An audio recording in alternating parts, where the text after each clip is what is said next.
Hi ನಮಸ್ತೆ, ನಾನಂದು ನೀವು ನೋಡ್ತಾ ಇದ್ದೀರಾ ನಮ್ಮದು ನಮ್ಮ ಸ್ಟಾರ್ ಪ್ರೆಸೆಂಟ್. ಈಗ ನಾವು ದುಬಾರೆ ಕ್ಯಾಂಪಲ್ಲಿ ಇದ್ದೀವಿ. ಸೊ ದುಬಾರೆಯಲ್ಲಿ ಸ್ವಲ್ಪ ತಿಂಗಳಿಂದ ಒಂದು 6-7 ತಿಂಗಳಿಂದ ಕ್ಯಾಪ್ಚರ್ ಮಾಡಿದ್ದು ಯಾರನ್ನ ಅಂತಂದರೆ ಕಾಜೂರು ಕರ್ಣ.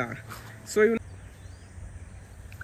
ಸ್ನೇಹಿತರೆ, ಈ ಕ್ರಾಲಲ್ಲಿ ಇರ್ತಕ್ಕಂಥನ ಹೆಸರು ಕಾಜೂರು ಕರ್ಣ. ಸೊ ಇವನನ್ನು ಒಂದು 7 ತಿಂಗಳಿಂದ ಕ್ಯಾಪ್ಚರ್ ಮಾಡ್ತಾರೆ.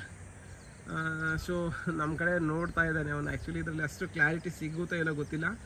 ಸೊ 7 ತಿಂಗಳಿಂದ ಇವನನ್ನು ಕ್ಯಾಪ್ಚರ್ ಮಾಡಿಬಿಟ್ಟು ಕ್ರಾಲಲ್ಲಿ ತೊಗೊಂಡಾಗ್ತಾರೆ. ಆ್ಯಂಡ್ ನಾನು ಯಾವಾಗ ಒಂದು ಮಾತನ್ನು ಹೇಳ್ತೀನಿ, ಸಮ್ಟೈಮ್ಸ್ ನಮ್ಮ ಲೈಫಲ್ಲಿ ಆಗೋ ಇನ್ಸಿಡೆಂಟ್ಸು ನಮ್ಮ ಒಳ್ಳೆಯದಕ್ಕೆ ಆಗಿರುತ್ತೆ ಅಂತ.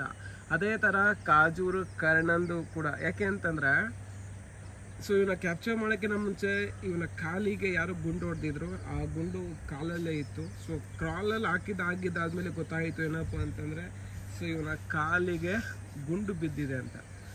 ಇನ್ ಕೇಸ್ ಏನಾದರೂ ಆ ಗುಂಡನ್ನು ಹೊರಗಡೆ ತೆಗ್ದಿಲ್ಲ ಅಂತಿದ್ರೆ 100% ಕರ್ಣ ಆ ಗಾಯ ವಾಸಿ ಆಗುತ್ತಾ ಇತ್ತೋ ಇಲ್ವೋ ಅಂತಕ್ಕಂಥದ್ದು.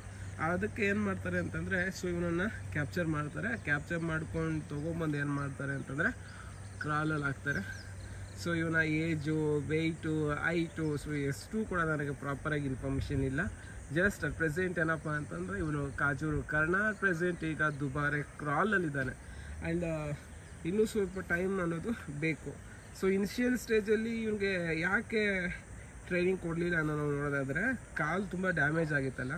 ಸೊ ಅದನ್ನು ವಾಸಿ ಮಾಡೋದು ಇವರಿಗೆ ದೊಡ್ಡ ಒಂದು ಕೆಲಸ ಆಗಿತ್ತು. ಯಾಕೆ ಅಂತಂದರೆ, ಸೊ ಅವನು ಬದುಕ್ತಕ್ಕಂಥ ಪ್ರಶ್ನೆ ಅನ್ನೋದು ಬಂದಾಗ ಫಸ್ಟು ಗಾಯ ವಾಸಿ ಮಾಡಿ ಅದಾದಮೇಲೆ ಏನು ಮಾಡಬೇಕಾಗಿತ್ತು ಅಂದರೆ ಟ್ರೈನಿಂಗನ್ನು ಕೊಡಬೇಕಾಗಿತ್ತು.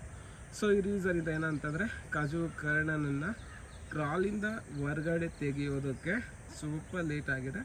ಬಟ್ 100% ವಿತಿನ್ 1 or 2 ಮಂತ್ಸಲ್ಲಿ ಸೊ ಇವನು ಕೂಡ ಕ್ರಾಲಿಂದ ಹೊರಗಡೆ ಬರ್ತಾ ಇದ್ದಾನೆ. ಆ್ಯಂಡ್ ಕ್ರಾಲಲ್ಲಿ ಆರಾಮಾಗಿ ನೋಡಿ ಎಷ್ಟು ಸೈಲೆಂಟ್ ಆಗಿದ್ದಾನೆ. ಸೊ ನೀವು ವಿಜುವಲ್ ನೋಡ್ತಾ ಇರ್ಬೋದು, ತುಂಬ ಸೈಲೆಂಟ್ ಆಗಿದ್ದಾನೆ. ಆ್ಯಂಡ್ ಮ್ಯಾಕ್ಸಿಮಮ್ ಡಿಸ್ಟೆನ್ಸಲ್ಲಿ ವಿಡಿಯೋ ಶೂಟ್ ಮಾಡ್ತಾ ಇದ್ದೀನಿ. ಸೊ ನೋಡೋಣ ಇವನು ಆದಷ್ಟು ಬೇಗ ಕ್ರಾಲಿಂದ ಹೊರಗಡೆ ಬರಲಿ. ಸೊ ಹೊರಗಡೆ ಬಂದು